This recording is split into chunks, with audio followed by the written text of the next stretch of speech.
The story that we're going to read today shows examples of conflict. Now, a conflict is when two or more people don't agree about a situation or an idea. And since we all have different wants and needs and ideas, we will disagree from time to time. But I want you to think about good ways to solve a conflict and bad ways to solve a conflict. Some bad ways to solve a conflict might be like yelling at the other person loudly or crying until you get what you want, or maybe even pushing and shoving. Some good ways to solve a conflict might be like taking turns and listening to the other person. So let's read Two Foxes, a traditional folk tale retold by Susan King and illustrated by Wednesday Kerwin. Now, I said it was a folk tale. Yesterday we read a fairy tale. Today's a folk tale. And let me tell you about some of the things that you find in folk tales.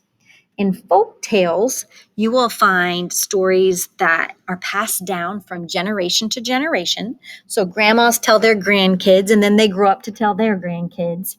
And there's usually a lesson or a moral to be learned.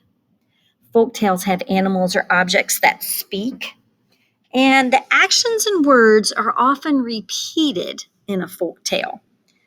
And the characters in a folk tale that are good usually triumph over the ones that are bad. So good triumphs over evil in folk tales.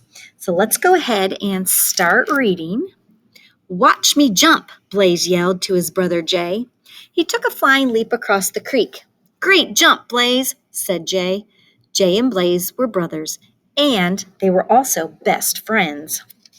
So good readers ask questions as they are reading, right? Sometimes they ask the who, what, when, why, where, and how questions. Well, I'm wondering, what did I learn about these two foxes on this page? Well, I know that they're brothers, they're best friends, and their names are Blaze and Jay, right? Jay and Blaze trotted along the creek side. The forest began to wake up around them. Then they heard it. "Move over," said a loud voice. "You scratched me," came the reply. "There's no room for you." The possums were at it again. Oh, now good readers sometimes have to go back and reread when they don't understand something. This part says the possums were at it again, but I don't know what that means. What were they at again? Something that they must do over and over.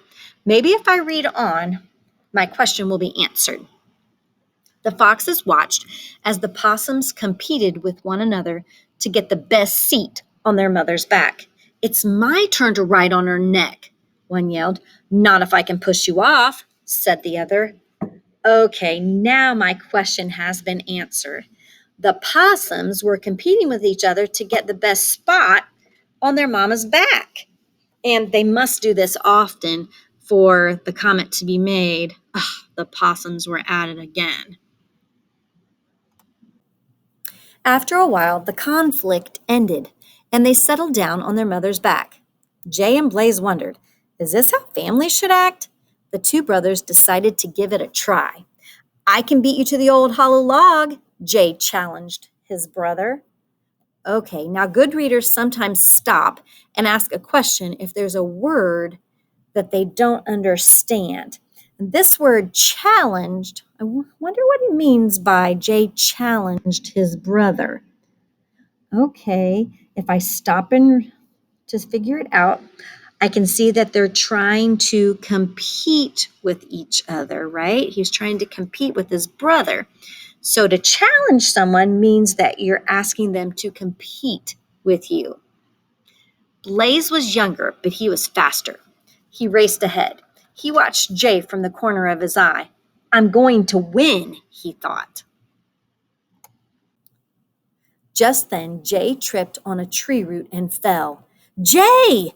Blaze raced over to his brother. He looked worried. "I always seem to be the one who falls," said Jay, smiling. Blaze laughed and brushed the leaves off of his brother's fur. I have some questions after reading this part. Why is Blaze laughing when Jay just fell? The story said he was worried and now he's laughing. Does that make sense? I'm going to go back and reread.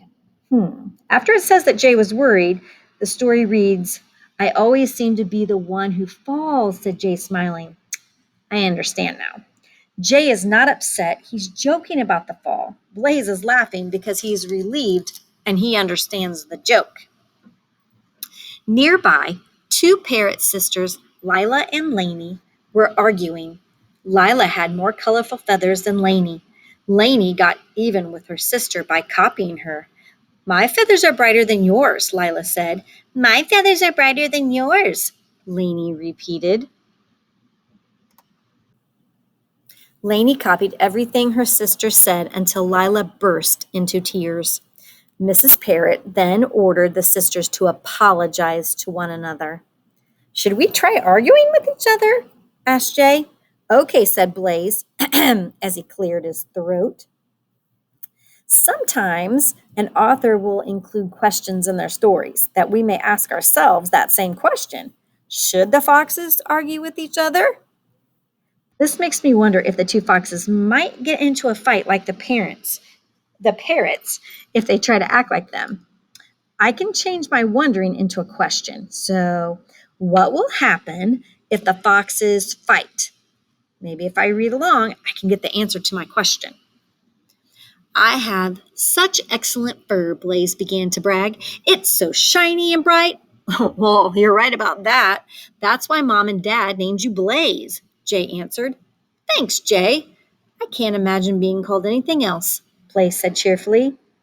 Well, now that I read further, I can answer my question. It looks like the foxes did not get into a fight. Jay agreed with Blaze when he bragged about his fur. With that, the brothers began to jog through the forest again. Suddenly, they heard a noise. They darted behind some trees and bushes. From a distance, they heard loud, gruff voices, followed by angry squeals. Let's go see where those noises are coming from, said Blaze. Jay nodded in excitement. The sounds grew louder as they approached a clearing in the forest.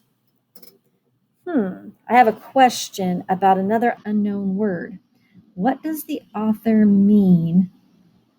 In the story, the foxes decided to go see where the noises were coming from.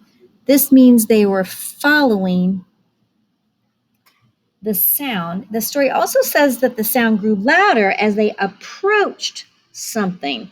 So if the sound is louder, maybe approached means that they got closer. The foxes were getting closer to what was making the sound. They were approaching what was making the sound. So that sound was getting louder. I'll see if it's safe, said Jay. He always looked out for his younger brother. Jay peered around a tree. He saw a very strange sight. There were several young boars, and they looked angry. They were each taking turns scraping their tusks against a tree. What are they doing? Asked Blaze.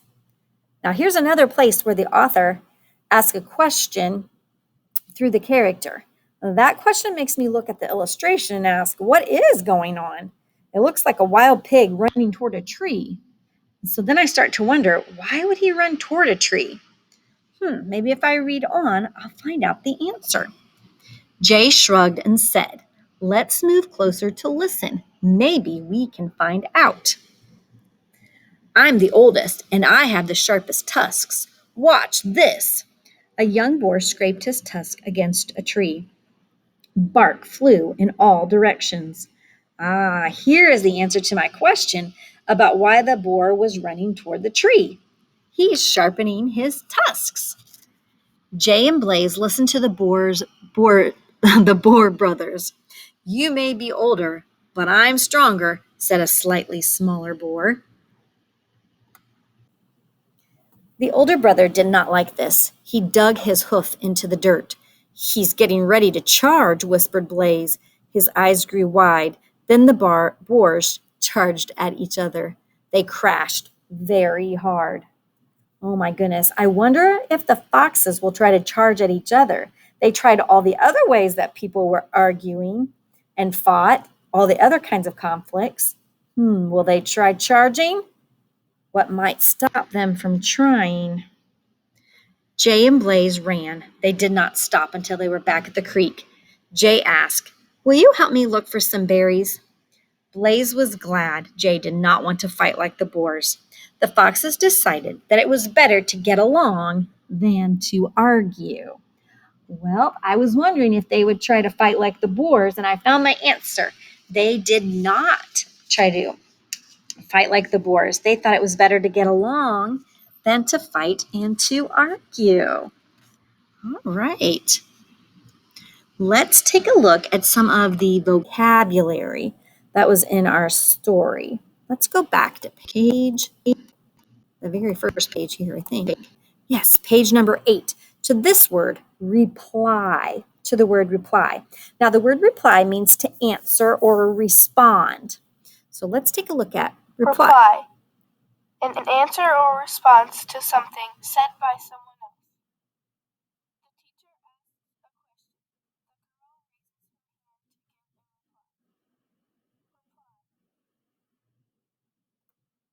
Right. Let's see what other words we have. Right here on the next page, you've got the word competed. Now, competed is a form of the word compete, which means to try to win or to gain something from someone else. So let's take look at the word competed. Competed, a form of the word compete, to try to win or gain something from others. My team competed to win. We played against another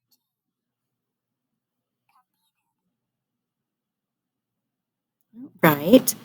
Well, let's turn the page, and we have 2 more vocabulary words on this page. We've got the word decided, and decided is a form of the word decide. And to decide something means to pick or to choose or to make up your mind about something. Decided.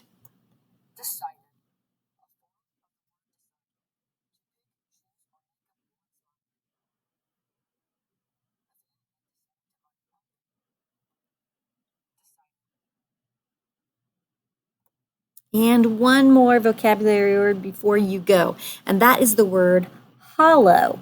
And hollow means it has an empty space inside. In the story, it's a hollow log. So the middle of the log is empty. There's space there. Hollow. Hollow, having an empty space inside. Lisa scooped the seeds out of the pumpkin. Now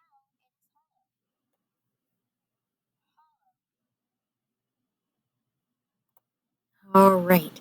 Now, I want you to take some time to talk with your big person about all of the different conflicts, the disagreements in our story, and the way those conflicts were solved. And I want you to talk about whether you think they solve them a good way or a bad way. And remember, the moral to our story, or the lesson that we learned from our story, it's on the very last page.